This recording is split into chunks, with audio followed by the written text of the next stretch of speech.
Buenas noches con todos y todas. Yo soy Magdalena, codirectora de Ediciones Achahuata. Les agradezco mucho que estén acá y, y les doy la bienvenida a este conversatorio a este conversatorio sobre la revista Indoamérica, ¿no? Su vigencia y actualidad. En mesa tenemos a Osmar González, a Rocío Silva Santiesteban y a César Coca, el director de la revista. Y pues me gustaría que los recibamos con fuertes aplausos, por favor. Bueno, ya para no alargar más la presentación, quisiera presentar a nuestras tres ponentes. Osmar González es doctor en Ciencia Social por el Colegio de México, profesor de las Universidades San Marcos, Ricardo Palma y Sede Sapientae, autor de libros sobre sociología de intelectuales, el libro y la lectura y sociología histórica. Rocío Silva Santiesteban es profesora universitaria, investigadora, ha publicado bastantes libros y además es directora de la ONG feminista contracultural Demos. Y César Coca Vargas es director de la revista Indoamérica, doctor en literatura por la Universidad de CUNY en Nueva York. Y pues nuevamente fuertes aplausos para ellos y le doy la palabra a Osmar González.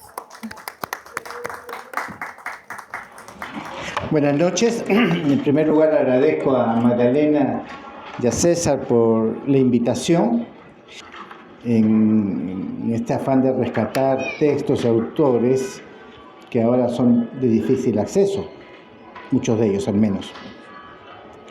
Y además el formato de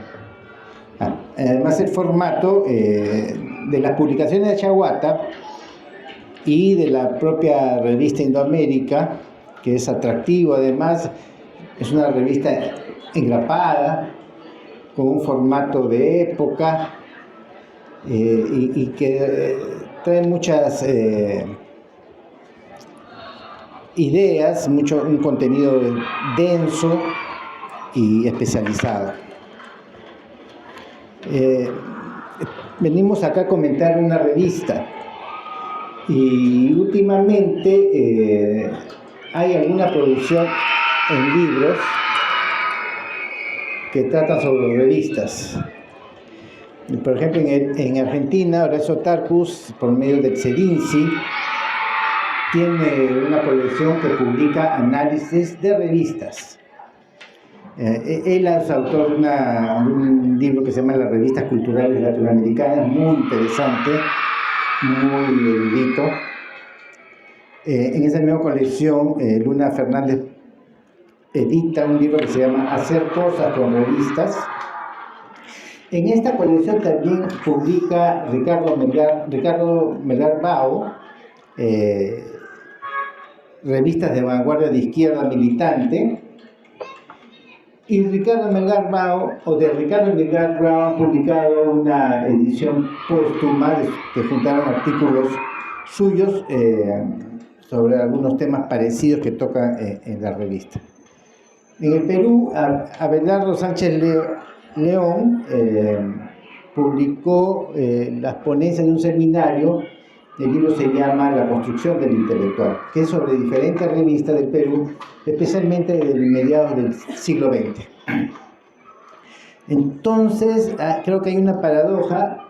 Hay más libros sobre revistas que revistas mismas, porque las revistas de este carácter, de este contenido, uno ve que han ido desapareciendo, al menos en el medio impreso, ¿no? En Internet se pueden encontrar más revistas, pero en el medio impreso había una reducción, una merma de revistas de este tipo.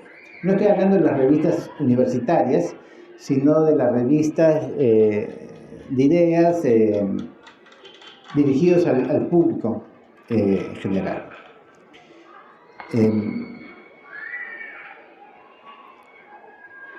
Entonces,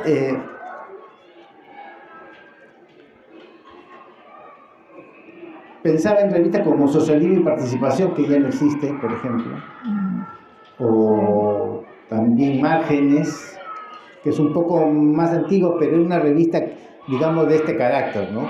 Habían otras, los partidos políticos, las fuerzas políticas tenían también revistas, y aparte de periódicos, la prensa partidaria es muy importante, que es una herencia también de fines del siglo XIX, principios del siglo XX, que viene del anarquismo, ¿no? Y tantas revistas que aparecieron en ese tiempo. Aparte de otras revistas análisis, por ejemplo, que fue muy importante, y otras revistas más de coyuntura, pero de ideas también, como El Zorro de Abajo. Lamentablemente esta tradición en el Perú se está perdiendo, ¿no? Porque no solamente es la publicación, sino el debate que debe generar. Entonces, y las revistas universitarias se han circunscrito al ámbito universitario, y más aún ahora con el tiempo de la indexación, la desesperación por estar en las indexaciones, que más allá de su calidad, el público al que se dirige es muy restringido. Entonces, este tipo de revistas como Indoamérica se dirigen a un público amplio, al ciudadano, digamos, que no necesita estar en alguna universidad para leer esta página. Y esto se liga también, al mismo tiempo, en buena parte, a la política. O sea, los ciudadanos, la impresión es que tenemos pocos ciudadanos que leen y pocos ciudadanos que pertenecen a partidos, a fuerzas políticas. Entonces, aquí hay un tema de la dilución entre ideas y política. Desde los años 90 se ha fracturado esa relación que era antes tan intensa y tan prolífica. Se ha roto la idea del intelectual público, o ha disminuido su importancia, que es donde generalmente publicaba el intelectual público, en este tipo de revistas. Entonces aquí hay un problema, creo, importante, que explica, desde mi punto de vista, la crisis de la política. Una política sin ideas no tiene fundamentos, no tiene predicamento, y no se constituyen en plataformas para pensar los grandes problemas nacionales.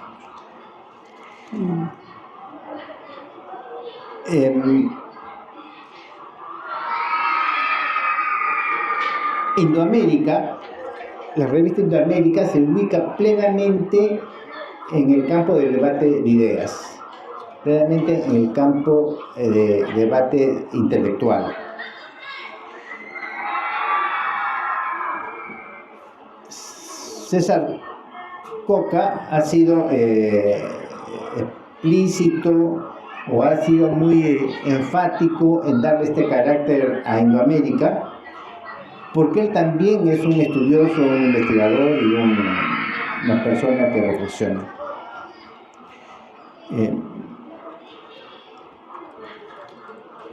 Han salido 7 números de Indoamérica.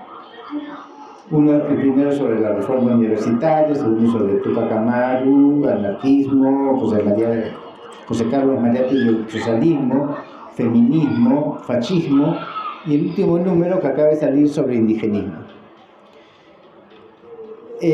Cada número es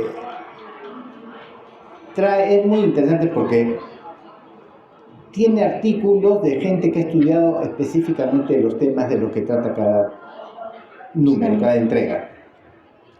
Además, incluye, y esto es para el investigador es muy importante, documentos originales, documentos que no se encuentran. Además de reseñas, comentarios, réplicas de nacionales e internacionales, y sobre todo en el último número, pero no solo en el último número, el dedicado al indigenismo, se incorporan mucho material gráfico. Esto le da una importancia visual también, que es como toda la colección Achahuata, ¿no?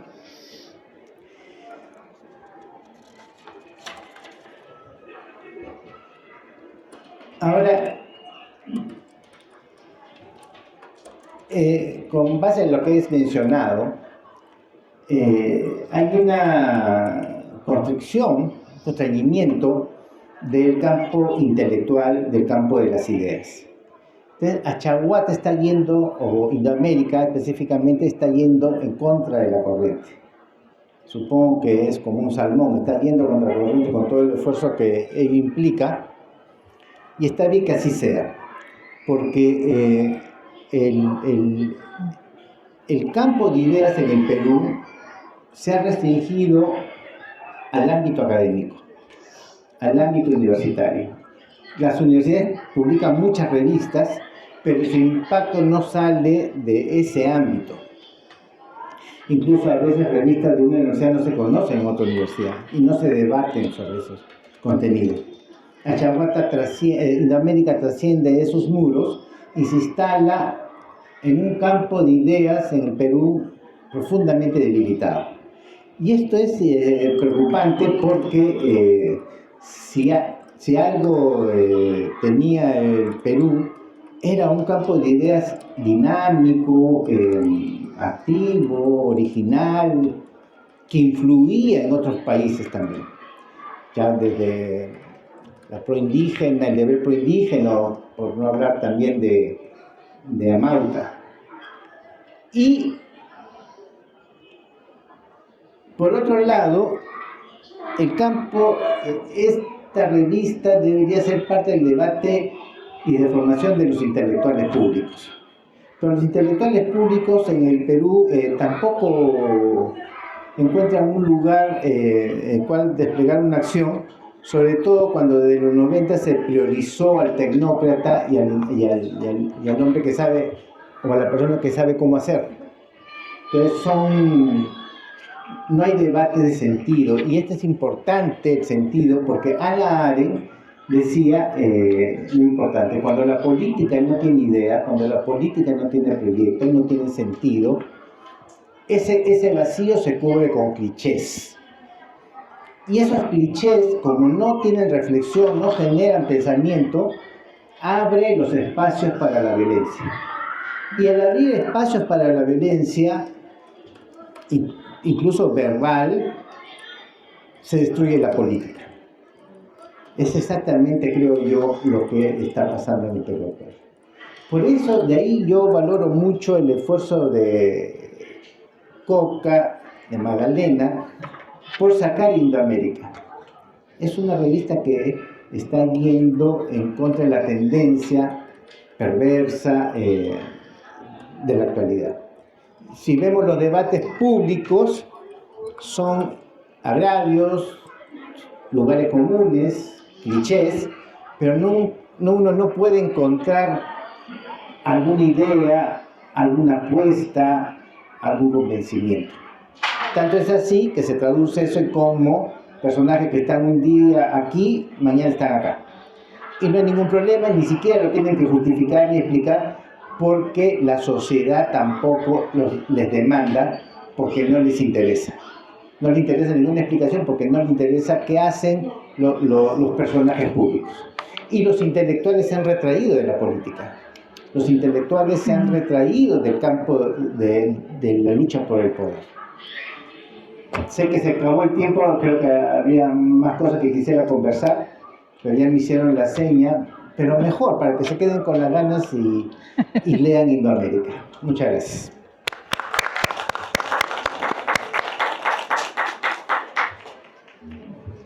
Bueno, buenas noches a todos y a todas. Quería agradecer a César y a Magda por invitarme a presentar el conjunto de revistas Indoamérica. Tengo, algunas ideas que me gustaría poner sobre la mesa para provocarlos un poco a que compren la revista. Y bueno, por supuesto también saludar a Osmar, que es un especialista en estos temas y que está siempre tan apegado a esta época de la historia, además, que es la época de inicio de las ideas fuertes, por decirlo de alguna manera, en contraposición de lo que planteaba Gianni Battimo, ¿no? Y que circulaban en el Perú con, como dice César, una cierta nostalgia rebelde, ¿no? Revolucionaria. Yo primero quería hablar un poco de la editorial, ¿no? De Achahuata. Achahuata es una editorial que ha apostado por rubros peligrosos, digamos, para el tema de los negocios, pero que con gran calidad y con una mirada muy penetrante ha puesto en circulación libros que a mi parecer son libros muy importantes para entender el país. En primer lugar, Achahuata ha apostado por la literatura testimonial, que es algo verdaderamente que, bueno, a mí me fascina, pero es algo fuerte porque la literatura testimonial, aún en esta época de extraordinario narcisismo, no es, digamos, una literatura que sea tan bien recibida, ni siquiera por la academia mucho, ¿no? Pero, sin embargo, se lee. Y se ha publicado, entonces Achahuata ha publicado, por ejemplo, ha vuelto a publicar el testimonio de Saturnino Huilca, ¿no? Recogido por Hugo Neira. Ha vuelto a publicar el maravilloso testimonio de Gregorio Condori Mamani y su mujer, como se escribió en los primeros números, en las primeras ediciones de este testimonio, recogido por Carmen Escalante y por Ricardo Valderrama en el Cusco, junto con el testimonio de Asunta Quispe Guamán, un testimonio terrible de una mujer indígena, terrible, en el que ella lo único que dice es que ya, bueno, tengo que morir porque estoy sufriendo demasiado. Ha publicado el testimonio que recogió Francesca de Negri, una mujer con doble migración, una primera migración de Cajamarca a Lima y una segunda migración de Lima a Inglaterra, ¿no? Soy señora, se llama ese testimonio.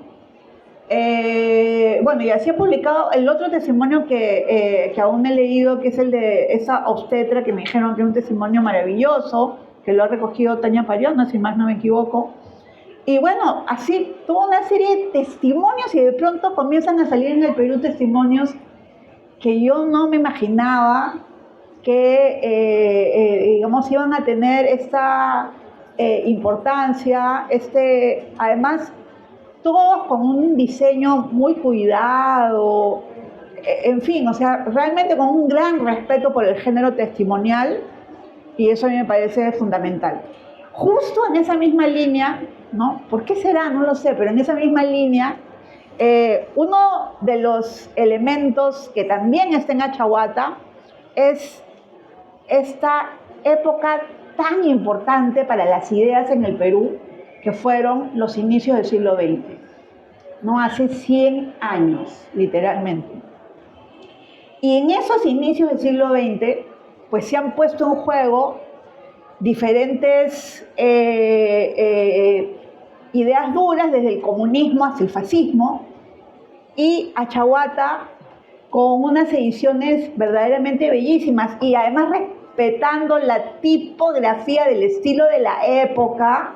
O sea, quienes han leído Labor en su versión original se podrán dar cuenta de que la tipografía es la misma, pero solo que ahora está hecha en computadora, no así con los que golpeaban los plomos, ¿no? Que se iban fundiendo uno por uno. Yo todavía he visto eso en el Diario del Comercio.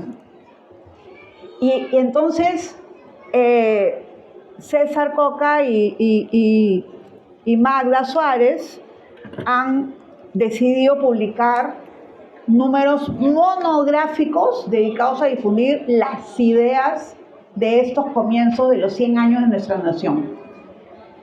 Claro, como la revista se llama Indoamérica, obvio, el primer número estaba dedicado al APE, porque Indoamérica fue la revista que fundó Víctor Raúl Ayala Torre y que fue bastante importante en su momento porque el aprismo tenía en sus albores iniciales una vocación panamericana, una vocación internacional. Y eso precisamente lo vivió y lo sufrió Magda Portal, ¿no? Que estuvo por diferentes partes de Centroamérica y de México difundiendo las ideas de Ayala de la Torre. Ella, que había sido una vanguardista y que dejó de escribir para difundir política y para hacer política, ¿no? Y que al final, en realidad, en un acto espantoso de Víctor Raúl, ya en los años 50, no la dejó ser miembro del comité del partido porque no era ciudadana, porque literalmente en esa época las mujeres todavía no votábamos, ¿no? Entonces, bueno, eso fue terrible para Magda Portal, que escribió una novela al respecto. Pero bueno, son los albores del aprismo también los primeros, digamos, que iluminan una manera de entender estos años, que son años de efervescencia obrera, de efervescencia de ideas, etcétera, ¿no? Uno, por supuesto, a mí uno de los que me encanta es el del anarquismo, ¿no? Porque la revista del anarquismo, ojo, siempre cuando hablamos del anarquismo hablamos de los grandes pensadores anarquistas, comenzando por González Prada, ¿no? Pero el anarquismo de esta revista Indoamérica, que acá no lo he traído, pero que es uno de los que he leído con mayor deleite, es un anarquismo del obrero panadero, de los obreros que se organizaban en estos sindicatos, algunos de los cuales todavía duran y perduran en barrios altos, como el sindicato de la Estrella. Entonces, es una manera diferente de plantear las ideas, con documentos, con revistas, documentos de la época. O sea, verdaderamente a mí me encantó ese número del anarquismo. Y en las antípodas de mi pensamiento, también me ha gustado el número del fascismo, porque el número del fascismo no solamente incluye los textos, pues, de Luisa Flores, en fin. Hoy tenía un speech, pero bueno, ya me lancé con otras cosas. Sino que incluye también, por ejemplo, las carátulas de las revistas de la época y los dibujos, porque en esa época no habían, o sea, habían fotografías, pero deben de haber sido muy caro publicar fotografías, entonces se hacían como dibujos que parecían fotografías, pero no lo era, pero de estas camisas negras con el saludo hitleriano, ¿no? Y además explicando, como ha dicho Osmar, toda una serie de especialistas y estudiosos en el tema del anarquismo, del fascismo, del aprismo, publican en la revista. Y por eso uno de los números que también es bastante interesante es el número de los feminismos, que también incluye carátulas de las primeras revistas feministas, y textos, documentos, estatutos de las primeras asociaciones feministas. Y en esa línea, la revista dedicada al socialismo y a Mariátegui también introduce documentos importantes y un texto que me ha llamado muchísimo la atención, que es una especie de texto posterior al problema del indio de los 7 ensayos, que se llama literalmente El problema de las razas en América, un extracto, ¿no? Y ese texto lo presentó Mariátegui en un debate de comunistas en Buenos Aires. Y dice dos cosas que parecen como si las hubiera escrito ayer, la verdad. Entre ellas, bueno, el tema de las razas sí, es un tema que hoy en día todos los antropólogos niegan, por supuesto, las razas no existen, lo que existen son los fenotipos, y sin embargo, Mariátegui en ese texto dice algo que habla sobre los indígenas, y claro, como buen socialista, lo que pretende hacer es movilizar de lo étnico a la clase social, ¿no? Hacer una propuesta clasista, ¿no? De lo que implicó la colonia, la explotación del indígena, etc. Pero dice lo siguiente: lo que en las comunidades indígenas del Perú subsiste de elementos de civilización es, sobre todo, lo que sobrevive de la antigua organización autóctona. Pero ojo, ojo, también tiene palabras para los pachamamistas contemporáneos. Por ejemplo, ¿no? Dice, del prejuicio de la inferioridad de la raza indígena empieza a pasarse el extremo opuesto, el que la creación de una nueva cultura americana será esencialmente obra de las fuerzas raciales autóctonas. Suscribir esa tesis es caer en el más ingenuo y absurdo misticismo. Apuntan, Tauro. Entonces, lo que ya tengo que terminar, pero sí lo que quería decir y reconozco verdaderamente en César, en Magda y en la apuesta, es lo que dice César, ¿no? Cuando habló de por qué escogieron la palabra Indoamérica, ¿no? Y porque están recogiendo ese espíritu de la época en que reivindicaban esta, digamos, a una manera diferente de entender el país. Y esa manera diferente es el gran legado de los pueblos prehispánicos, de los pueblos de la Vía Yala, que está presente también en este título. Pero ojo, no sé por qué también me parece que la palabra indómito o indómita está en Indoamérica, ¿no? O sea, es una América indómita también, es una América indígena, pero es una América rebelde que debemos de releer hoy en día para entender cómo es que en esa época se dejaba el alma, la vida y el corazón haciendo política. Gracias. Muy bien, muchas gracias Osmar y Rocío por sus palabras. Yo también quiero agradecer al auditorio que está presente aquí esta noche. Quiero además mencionar algunos puntos que me parecen pertinentes dentro de la formación del proyecto Indoamérica, que Rocío ya mencionó también, ¿no? La razón del nombre Indoamérica, que está explicado en el número 3 de la revista.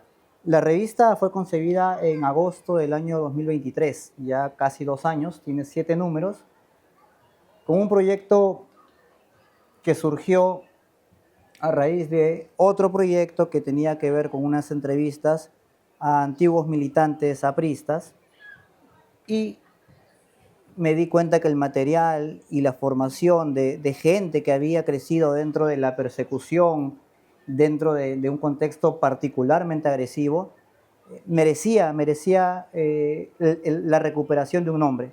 Y yo creo que cuando explico en el número 3 que la célula aprista en el año 28 en México publica una revista de 5 números con la consigna justamente de denominar al área desde México hasta Chile de una manera alternativa a Latinoamérica o Hispanoamérica, es un primer acto de rebeldía simbólico, pero que además en la revista, cuando uno la ve en el año 28, la del aprismo revolucionario y el aprismo antiimperialista, es una revista completamente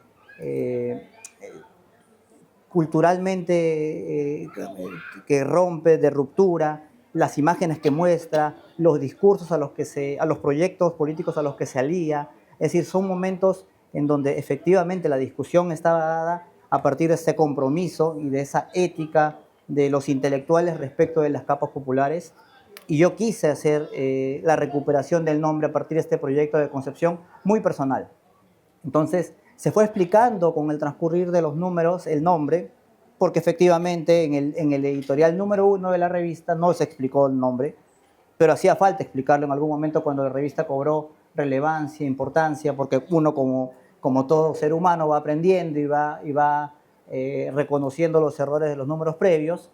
Y me di cuenta en el afán justamente para comentar también lo que Osmar decía, de que no quería que sea una revista meramente académica. Yo ya había dirigido hace 10 años más o menos un proyecto enteramente académico y que había quedado en los anaqueles de las bibliotecas de diversos países y muy atractivo dentro del currículum personal de cada uno, ¿no? Sino quería hacer un proyecto un poquito más amplio, mucho más interesante, y por eso mismo la inclusión de secciones como semblanzas, perfiles biográficos de de ciertas personalidades importantes de cada número monográfico, reseñas, por ejemplo, la exhibición de documentos, documentos que se encontraban en archivos dispersos, documentos y fotografías de periódicos, revistas. Osmar, por ejemplo, en el último número de Indigenismo, amablemente me facilitó un número, el número 1 de la revista El Indio, que está inaccesible, que yo lo había referenciado y que no encontraba la manera de mostrarlo. Entonces,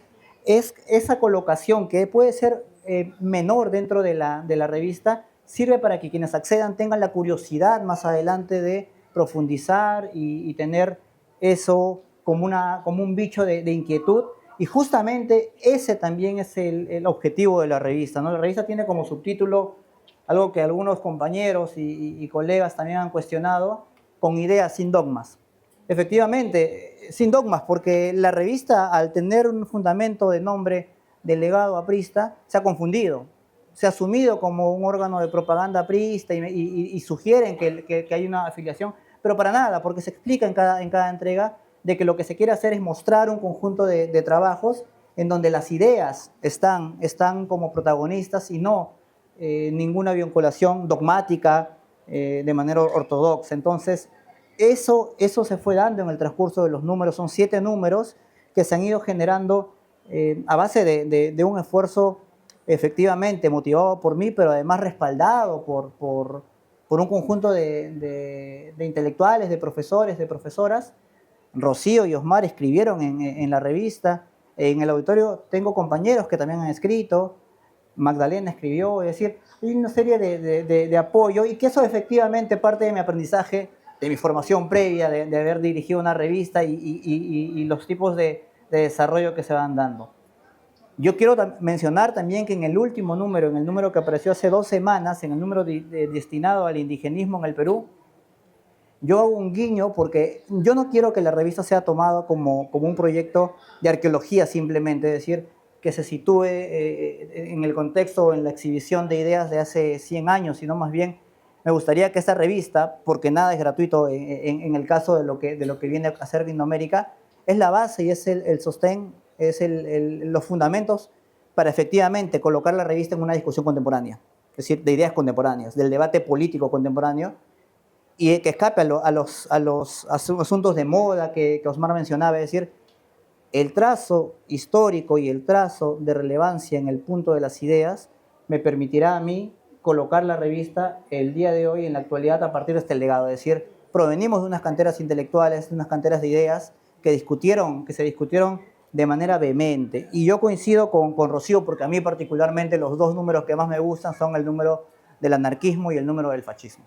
Me parecen los números más logrados, y no solo porque tengan una inclusión de documentos interesantes o lo que fuera, sino porque no se exploran esos temas en la literatura en general en el Perú. Las investigaciones parece ser que no, más allá de figuras germinales o estelares, los periodos han sido prácticamente olvidados en la historia peruana, y sobre todo el número del fascismo, que es tan vigente hoy en contextos como el europeo, donde se vuelven a reflotar algunas ideas que deben ser desterradas completamente, y se explica porque es el único número de la serie que sería calificado como un número reaccionario, es decir, porque se fundamenta en ese caso, y han sido invitados además voceros, incluso un par de voceros que son voceros de candidatos presidenciales que sostienen este discurso de talante fascista absolutamente, ¿no?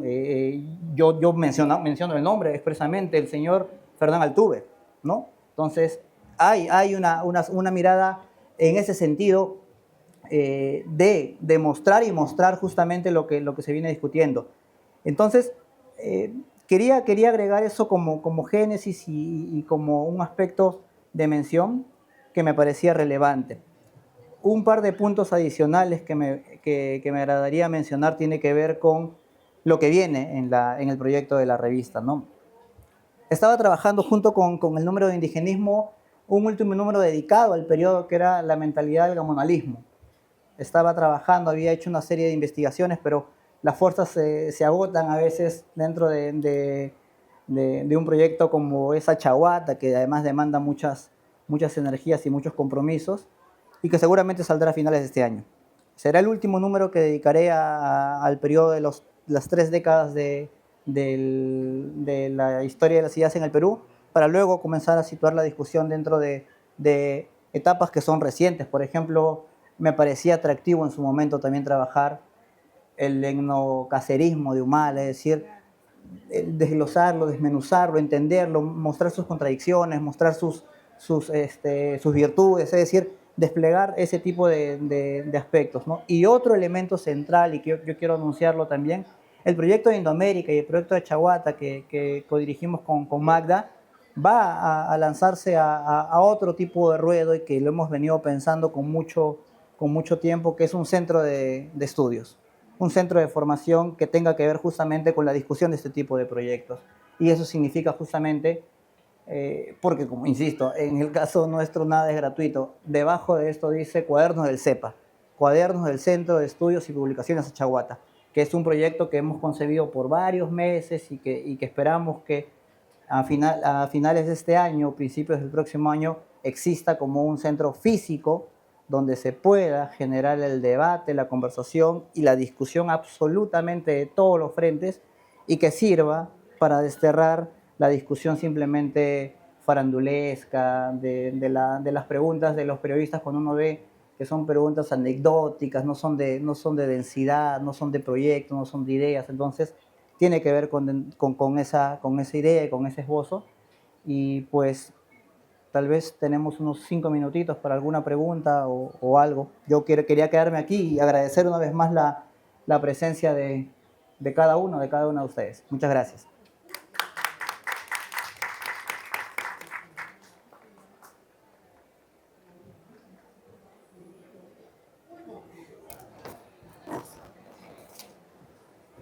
Bueno, muchas gracias a toda la mesa. Quería preguntarles, tenemos unos minutos. ¿Hay alguna pregunta que quizá quisieran realizar a Rocío, a Osmar, a César? ¿No? Bueno, como ya lo comentó César, en Ediciones Achaguata no solamente somos una editorial, venimos todo el tiempo trabajando y pensando sobre lo que publicamos, sobre lo que vamos ofreciéndoles a los lectores y a las lectoras. Organizamos mesas de reflexión, conversatorios, presentaciones, ¿no? Estamos todo el tiempo activamente reflexionando sobre lo que publicamos. Así que las invito a seguirnos en las redes sociales. Estamos como Ediciones Achaguata en Facebook, Instagram, TikTok, Twitter, todo. Así que nos ayudarían mucho siguiéndonos, compartiendo nuestro trabajo para que pueda llegar a muchas más personas y para que nuestros libros puedan llegar realmente a muchas partes del Perú como nos pasa ahora, ¿no? ¿Quieres decir algo? ¿Cómo es? Y me acuerdo que un comentario en redes decía algo que realmente dio un rechazo de por qué Achaguata publica cosas que nadie lee, que ya son pasadas. O sea, un desconocimiento absoluto de la importancia del conocimiento, del documento, de la investigación, ¿no? Porque justamente eso creo que es el aporte principal de Achaguata, no el único, el principal es, como decía César, traer las reflexiones del pasado a la contemporaneidad, ¿no? En ese sentido, las colecciones que ha publicado y seguirá publicando Achaguata son útiles no solamente para comprender ese pasado, sino para leerlos en el presente. Eso quería decir. Gracias, Osmar. Y sí, en efecto, esa es nuestra lucha y ese es nuestro aporte desde nuestra pequeña trinchera, que esperamos que realmente sea útil para todos y todas, y creemos que lo es. Les agradezco mucho a Osmar, le agradezco a Rocío, siempre ambos nos apoyan bastante y realmente es muy significativo para el equipo de Achaguata contar con apoyos tan valiosos y pues sobre todo porque son intelectuales de primera y para nosotros y nosotras es un honor contar siempre con ellos, ¿no? Ahora pueden conseguir la revista Indoamérica en el stand 84, que está aquí en la esquinita de Ediciones Achaguata. Ahorita igual viene mi compañera con algunos ejemplares por si quieren adquirirlos. Y pues, como repito, nos ayudan un montón siguiéndonos en las redes sociales como Ediciones Achaguata y compartiendo todo nuestro trabajo. Por favor, quisiera que despidamos a los ponentes con un fuerte abrazo. Aplausos. Aplausos. Los nervios. Y muchísimas gracias por estar aquí. Gracias.